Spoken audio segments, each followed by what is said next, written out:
I'm Michael Bungay-Stanier. This is Change Signal. This is the podcast where we cut through the blather and the BS and the noise to find the good stuff that works in change. If you're a transformational leader and you are searching for modern change mastery, you are in exactly the right spot. I met Dave Ulrich maybe 20 years ago for the first time in India.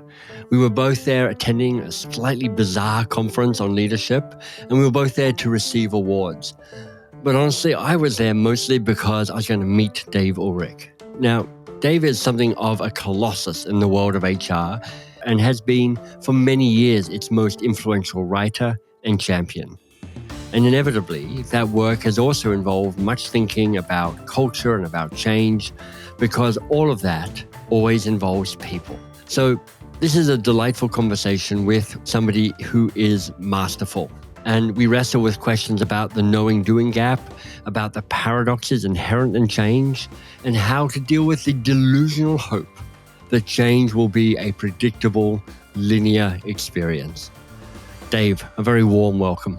Michael, what a delight. Dave, how do you introduce yourself these days? You know, it's so hard in some ways. I think I'm an observer of organization and people, and I have for decades. Yeah. And somebody said, why are you still doing this work? You're old enough to retire. I think you're economically well enough to retire. And I'll tell why. And I think that introduces me. I was at a session recently with a series of senior HR leaders, and I just did some math. And I'm going to almost get emotional. I hadn't planned on this.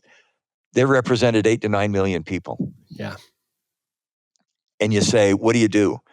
If I can give you an idea that will move the needle an eighth of a module that affects 8 to 9 million people directly. And people say, why are you in HR? Because HR is the system that builds leadership and culture and change. They're the architects.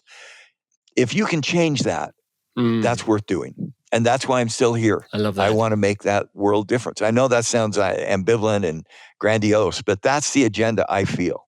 I feel that too, Dave. If we can make the work more meaningful, if we can make the work feel more human, if we can make the work feel less a waste of time and space and energy, all of those are contributions to a bit of a better world. My real agenda is to try to help people fulfill their potential. And organization is really a key setting. I love that. You know, Dave, you've been in this game a fair number of years. And I remember reading in one of your books, there was a reflection that your half-life of your knowledge has got shorter as the world has sped up. And, you know, what one used to be able to kind of talk about for 20 years is now down to 10 years or maybe 5 years.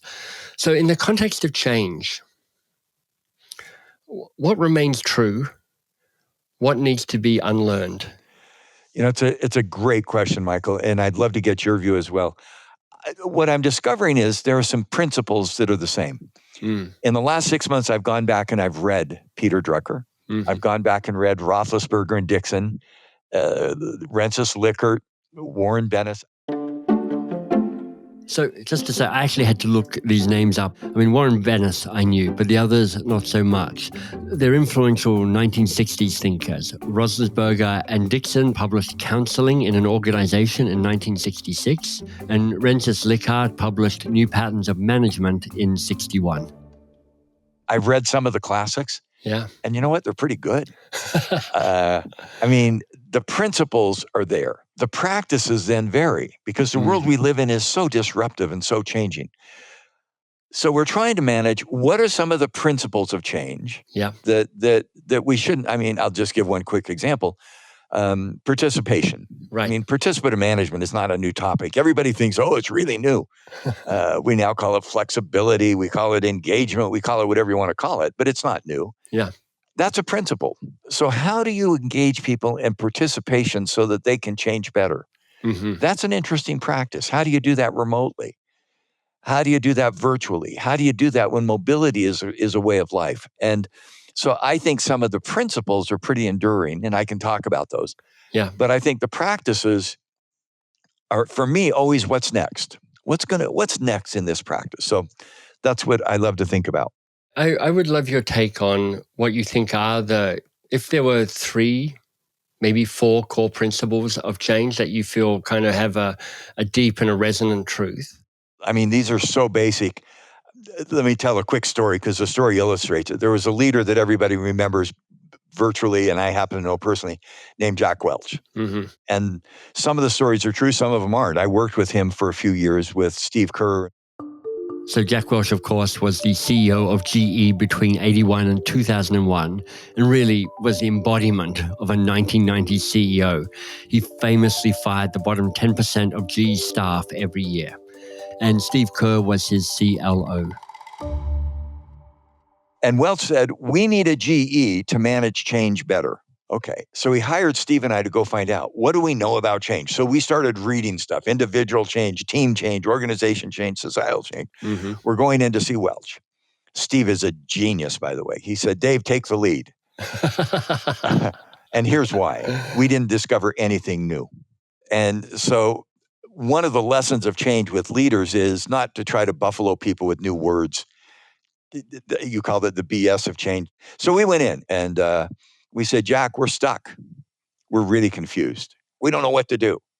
Why are you stuck? Because we discovered stuff that is embarrassing and we don't even want to tell you. And he said, well, you got to tell me. And I said, I don't want to. And by the way, that's why Steve wanted me to take the lead. Jack, it's embarrassing. Well, what do you know about change in an organization? Jack, I can't even dare say it. You got to have a leader. Oh my gosh, let me write it down. Now, I mean, that's so obvious. You know that. Number 2, you got to have a need. Mm-hmm. There's got to be a reason for change that is greater than the demand. I mean, every model has demand versus resource. 3, you got to know where you're going. 4, you got to engage other people, participation. 5, you got to turn it into a set of actions. 6, you got to invest in it, resources. 7, you got to measure it and learn. Mm-hmm. And we said, we are just embarrassed even telling you that. and so he said, let me ask you 3 questions. And they were really useful. Number 1, are your 7 items true? And our comment was, Cotter's got, 5. Somebody else has 10. Somebody else has 6. Yeah, they're true.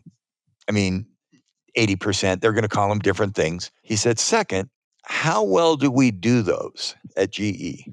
Mm. And we said, not very well. We know, but we don't do. We don't do it. I mean, and that's not new. I know I should eat more healthy, and I don't do it. I mean, I know I should be more gracious in certain settings. And then he said, 3, how can you turn what we know into what we do? How do you help us actually do what we need to do?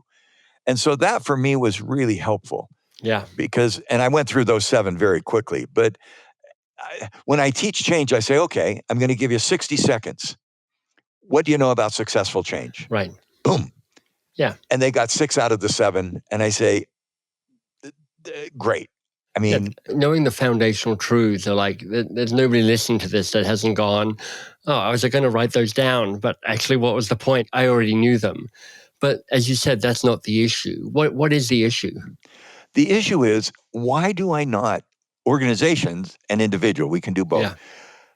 Why do I not lose weight? Mm-hmm. I mean, it's always, and by the way, I'm being very personal on this. It's always fascinating to me to go to a doctor and do my physical stuff. And then after about 3 visits, they close the door and say, Dave, you need to lose weight. And I'm going, oh my gosh, let me write it down. The same thing. Yeah. I mean, I'm not stupid. So why is it so friggin' hard to do it? I mean, we have the intellectual agenda.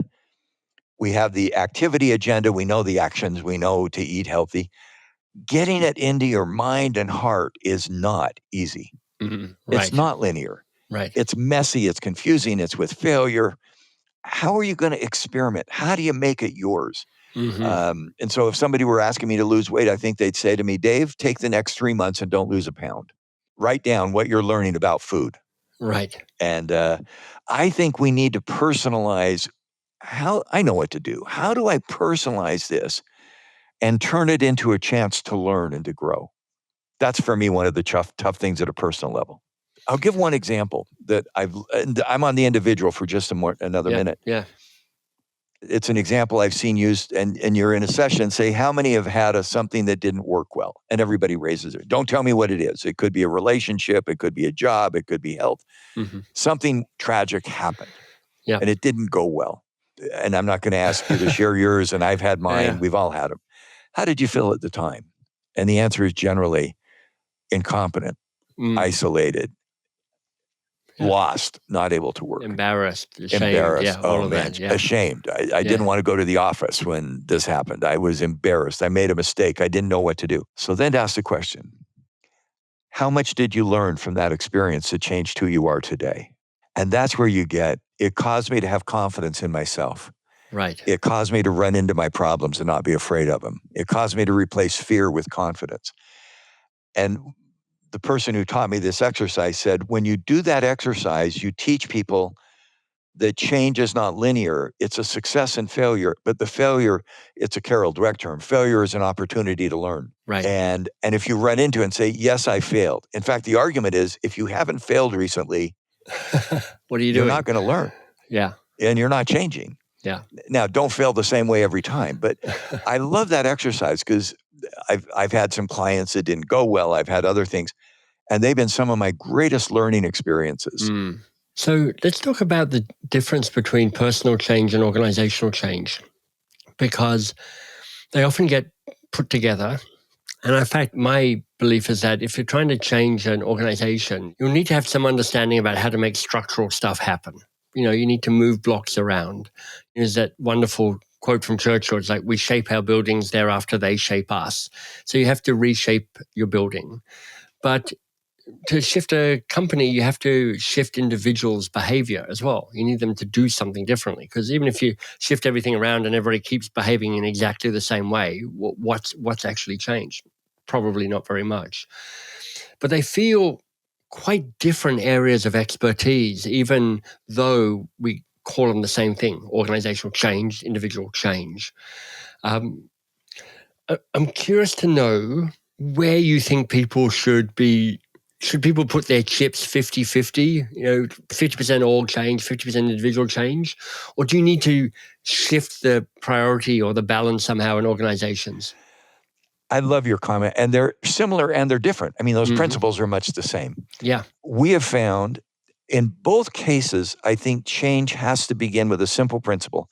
Why am I changing? What's driving me to lose weight? Is it a lifestyle? What's driving the organization to change how they participate with people? Right. And getting clear about that drive becomes critical.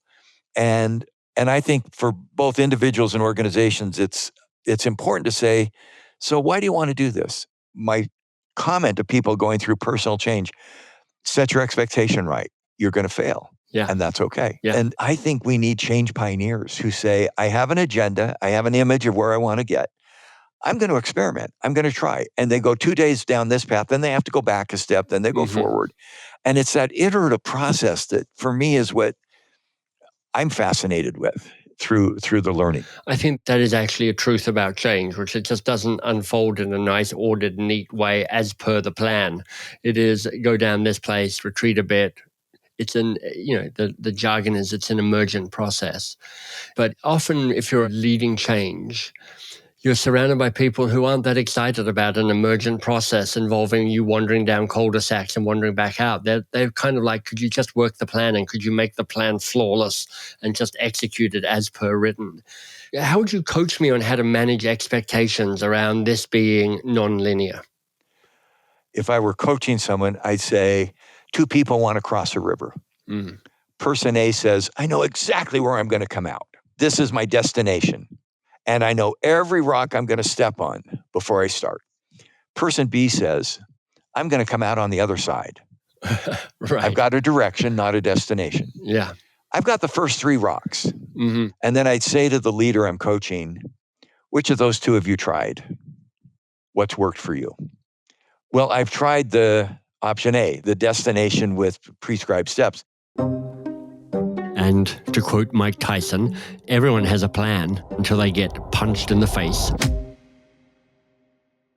And then we have somebody who changes tariffs. We have somebody who creates AI. We have somebody who disrupts the world we live in. Right. And I'm lost. Whereas option B, there's a direction. It's based on values. It's based on purpose. It's based on what you want to accomplish. Yeah. That's the other side. And it's not as broad as the whole world. And I got the first few rocks, and I'm going to learn as I go. I love that. I'm going to learn as I go.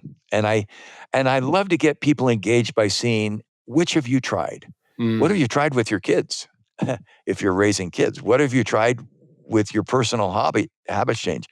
Is it linear? Is it option A? And most people go, no, it's not. And then they say, so how do I do B? What are the skills of B? And that's where your work is so helpful, because you self-coach. You observe yourself. Somebody had the metaphor, you stand on a balcony and watch the rock you're on and go, I don't see a new rock. Oh, I better go back one. Yeah. It's kind of like, I think Ron Heifetz, right? You kind of observing yourself from the balcony. Yeah. What I'm loving, Dave, and I'm finding really helpful is there's not a kind of like, I'm going to try and convince you. It's more of a, let me just remind you of how your actual reality is.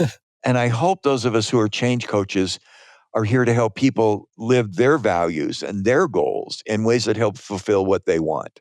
Yeah. We become a reflection or a mirror. What's your experience? You've written the Coaching Habit and the most best-selling book in the history on coaching. So how do you coach people to change?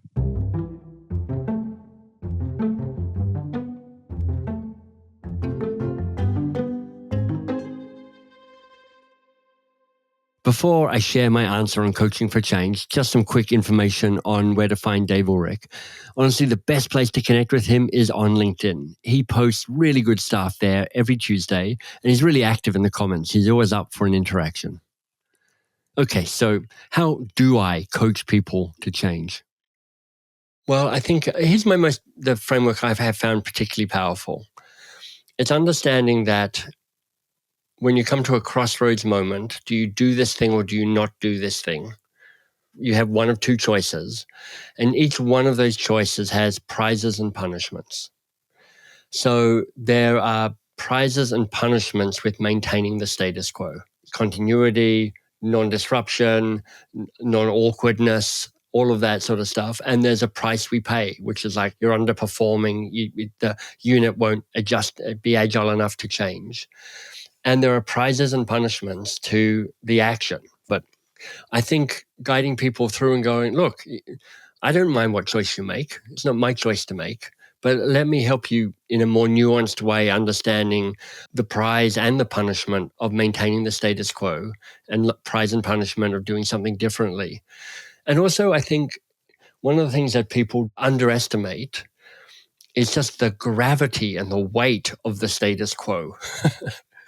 It's like that line from the Godfather movie, which is like, just when you think you got out, they pull you back in again. And the status quo is the same. It's like you're trying to move into the future and the status quo has its hands around your ankles, trying to drag you back. And it's perhaps giving people the permission and the appreciation just to say the status quo weighs heavy. It's no small thing to move beyond it. There's a television show, and it may be from Britain or in Britain, it's in the US, where people remodel a house. And do they go to the new house or they stay in the old house that's been remodeled?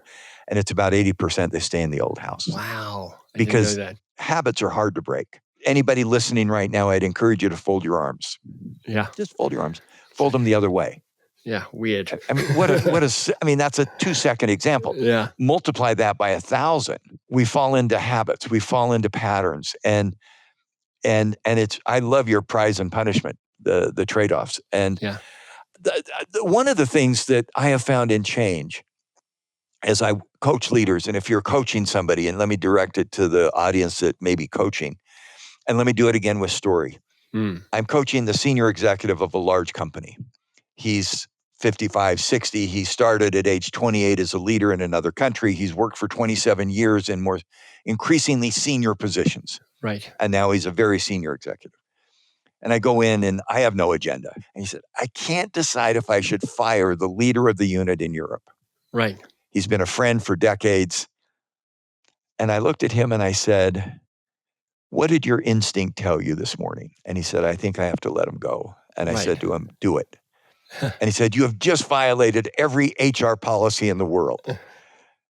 And I looked at him and I said, you've got the Gladwell 10,000 hours. You've had thousands of hours of leadership. You likely know the big idea Malcolm Gladwell made popular in Outliers, that masters of a discipline will typically have 10,000 hours of deliberate practice, which of course is different from if you practice 10,000 hours, you'll become a, world champion.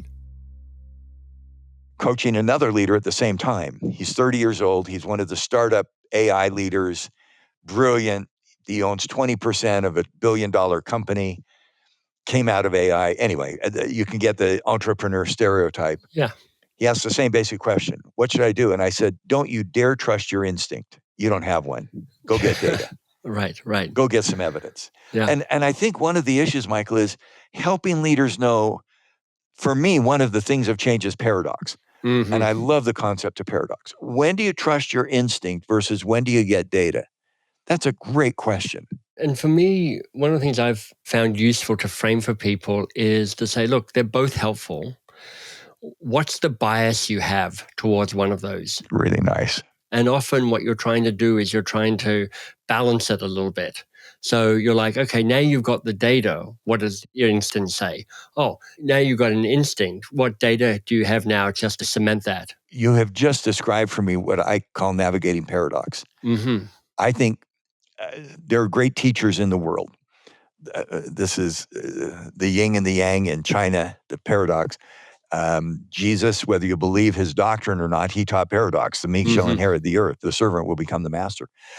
I think that tension from those paradoxes is where great leadership comes from and great change. And I love what you said. If you tend to one element more than the other, I tend to be top down. Yeah. Let me get you focused on bottom up.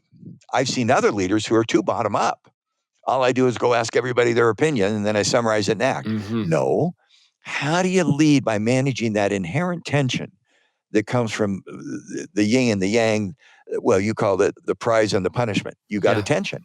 Yeah. How do you navigate that tension as part of change? And what I'm loving about what you're saying, Dave, is the language around navigating a tension rather than resolving the tension. Because there's this, let's put it bluntly, there's lust for like clarity and certainty and neatness. And the sense that if I could just resolve this tension, if I could just make the decision, if I could just decide, to cut off, that's what decide means. There's a way that this tension will disappear and I'll feel happier. But actually, you've used the word tension and balance. I've used the word paradox. You got two sides. Out of that dialectic comes innovation, comes creativity. Yeah. I believe one of the issues I'm seeing business leaders face, and I work some with HR leaders, is a lack of courage. Right. So I post on that. Everybody's, oh yeah, you got to be bold. You got to be bold. You got to be confident. You got to be out there. And I go, time out, wrong metaphor. There's a time to be bold. Yeah. And there's a time and courage to be patient. Do you have the judgment? Because if you're bold when it's to be patient, you're going to overstep. Yeah. There's a time to be vulnerable and there's a time to be confident. And I think managing that is where real courage comes. How do you build capacity for courage and for patience? I'm not sure. Well, I think you start by what you said. Let's take bold versus patience as a paradox. I love to say to people, this is a tension, this is a paradox. What's your predisposition? Nice. It's kind of like introvert, extrovert. That's an easy one. Yeah. I love when I teach. I love to say, how many in this room tend to be introverts? And it takes about a half a second. Somebody raises their hand halfway. That's funny. How many tend to be extroverts? And their hands immediately go up and they start waving. I said, that's a predisposition. And it's okay. I tend to be more bold. I tend to be more patient. Good. Learn the other. Let's practice the other. What does it mean to be, you're bold? What does it mean to be patient? Ask a question. Don't give an answer. That's fantastic. Count to 10 before you respond. Get other people's opinion. Don't lead the discussion. Don't speak up first. If you're patient and tend to be hesitant, go the other way. And I think we can teach people in change to manage their predisposition and then experiment with the other. With my final caveat, you're going to mess it up. Yeah. You're going to mess it up. And that's good. Part of what I'm loving about this, Dave, and it hadn't occurred to me before, was all this thing about working on your strengths and amplifying your strengths and don't try and fix your weaknesses. And I buy into that. I'm kind of into the Marcus Buckingham camp, appreciative inquiry or positive deviance, which is like amplify the good and worry less about all the stuff that may not work so well. But there's something about understanding your predisposition, understanding your bias, working on the other side of the tension, of the paradox, is a way that it kind of strengthens the whole. So it feels less about fixing a weakness and more about find a way of tempering and strengthening and making more nuanced your predisposition and your bias. And now let me give you the guidance I've given people when they say, so how do I navigate that tension? Mm-hmm. And it's to build on your strengths is a great example. You say, which of those two anchors am I going to go to? Am I going to go bold or am I going to go patient? And the question is, who am I creating value for? Right. I think Buckingham stuff is good. Build on your strengths that strengthen others. Because if you don't use your strengths to strengthen others, they're not going to be sustainable strengths. And so if you have these two elements of a paradox, the yin and the yang, who's going to get the benefit as I resolve that? And to me, that fundamentally changes the nature of the conversation. Because I want to learn to be patient when appropriate, bold when appropriate, because there's an outcome I'm caring about that is not about me. And that gets now to the organization. So the work I've been working on is change so that what? How do we manage change? Do we go slow? Do we go fast? Yes. Every time I see a from to, we're going to go from inside to outside. We're going to go from top down to bottom up. I go wrong. It's going to be an and also. And the navigation of that paradox is so that a stakeholder gets value. What's going to create value for an employee so that they flourish, the personal side? For a customer, one of my takeaways lately is people say, why are you in human resources? Well, who's the human in human resources? Well, that's the employee. Wrong. The human in human resources for me is every human being who engages with the company. The employee's a human being. I want to build HR practices that help the employee flourish. Guess what? The customer is a human being. Right. Am I staffing, training, development, appraisal so that that customer gets a product or service that helps them? An investor, for the most part, is a human being. Communities where we live and work are filled with human beings. And so for me, the broad definition of human resources is providing knowledge that will help all the humans or stakeholders to the company. And that's the resolution to the tension. That's wonderful. I love the generosity of spirit and the humanness of the work that you champion, Dave. So thank you. I also really like, and I'll share, that you're grounded in other folks. And I think that's a sign of somebody who really is a true thought leader, is they're willing to attribute other people's thoughts. And then you build on it. I call it spiraling forward, not cycling. I love that. I think a lot of people in our field recycle, and they're using new words for old ideas. The spiral is you say, yeah, Jim Collins had a good idea, bowling and this thing. Let me build on that. And I see you doing that, really. That's one of your superpowers. Dave, thank you. That's such a kind acknowledgement. What a generous note for Dave to end on. I mean, consider my fragile male ego stroked by the very nice words from Dave Ulrich. And you can further stroke my ego by sharing nice words about the podcast. Growing by word of mouth is our most preferred strategy. So a review is very welcomed, but even more if you consider sharing this with a transformational leader seeking modern change mastery like you. I mean, honestly, if you know someone in HR, for instance, they will love this conversation. In any case, thanks for doing the work. I'm glad you're here.